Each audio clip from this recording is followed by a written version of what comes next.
বাঙালির পাকশালায় আপনাদের জানাই স্বাগত। আজকে আবার নিয়ে চলে এসেছি একটা নতুন হারানো দিনের রেসিপি নিয়ে। আজকে রান্না অবশ্যই একটি নিরামিষ রেসিপি। আসুন দেখে নিই। আজকে দেখাবো হারিয়ে যাওয়া অনেক পুরনো একটা রান্না, পূর্ণিমা ঠাকুরের রেসিপি। এটা হলো মটরের ডাল বাটা। আমি প্রায় 1 কাপ মতন মটরের ডাল ভিজিয়ে বেটে রেখেছি। আর এটা হলো করলা পাতা বা উচ্ছে পাতা, আমার বাড়ির গাছেই হয়েছিল বাগানে, টাটকা পাতাগুলো দিয়ে আজকে যে রেসিপিটি আমি দেখাবো সেটা অনেক পুরনো ঠাকুর বাড়ির একটি রেসিপি, হারিয়ে যাওয়া রেসিপি, একটা শুক্তোর বিশেষ রকম। আসুন দেখে নিই। প্রথমে আমি এই ডাল বাটাটা দিয়ে একটা চাপড়ি বানিয়ে নেব। কিভাবে চাপড়ি বানাতে হয় সেটা আমি এখন আপনাদের দেখিয়ে দিচ্ছি। আমি গ্যাসের উপরে একটা তাওয়া বসিয়ে নিয়ে হালকা গরম করে নিলাম। এই গরম তাওয়ার উপরে আস্তে আস্তে বেটে রাখা মটরের ডাল এইভাবে হাতের সাহায্যে ছড়িয়ে দেব, এমনভাবে খুব পাতলা হবে না আবার খুব পুরুও হবে না।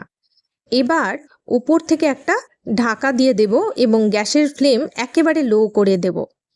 আস্তে আস্তে হতে থাক, সেই ফাঁকে আমি পাতাগুলো কেটে রাখলাম বড় বড় আকারে। এবার উঠিয়ে দেখলাম ওই পিঠটা হয়ে গেছে কিনা, ছেড়ে আসছে মানে হয়ে গেছে। আস্তে করে উল্টে এই পিঠটা এবার আমি সেঁকে নেব।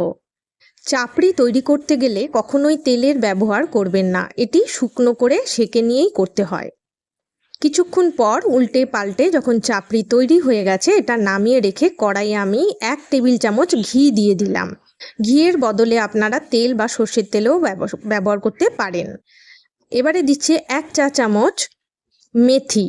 মেথি যখন সুন্দর গন্ধ ছাড়লো সেই সময় আমি 1 চা চামচ সর্ষে বাটা যোগ করে দিলাম। সর্ষে বাটাই ব্যবহার করেছি আমি, আমার গুঁড়ো সর্ষে পছন্দ নয়। এই ফোড়ন সামান্য নাড়াচাড়া করে ওর মধ্যে আমি পাতাগুলো দিয়ে জল দিয়ে পরিমাণ মতন একটু হলুদ আর লবণ যোগ করে দিলাম। শুক্তোয় সচরাচর হলুদ ব্যবহার করা হয় না, কিন্তু রান্নার পরে একটা সুন্দর কালার হালকা হওয়ার জন্য আমি খুব সামান্য পরিমাণ হলুদ দিয়েছি। ওদিকে ফুটতে থাকলো, আমি এদিকে চাপড়িগুলো কেটে টুকরো করে নিলাম। এবার যখন পুরো টকবগিয়ে ফুটে উঠেছে তখন আমি চাপড়িগুলো এর মধ্যে ছেড়ে দিলাম। এবারে কিছুক্ষণ আমি এই অবস্থায় ফুটতে দেব।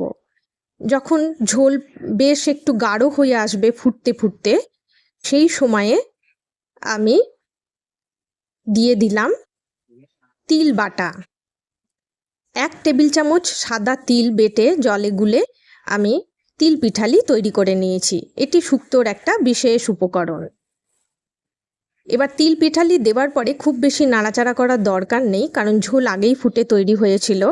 এই অবস্থায় সামান্য একবার ফুটিয়ে নিয়েই আমি নামিয়ে নেব রান্নাটা। করলা পাতা শুক্তোর রেসিপি কেমন লাগলো আপনাদের লিখে জানান আমাকে। ভালো থাকবেন সকলে।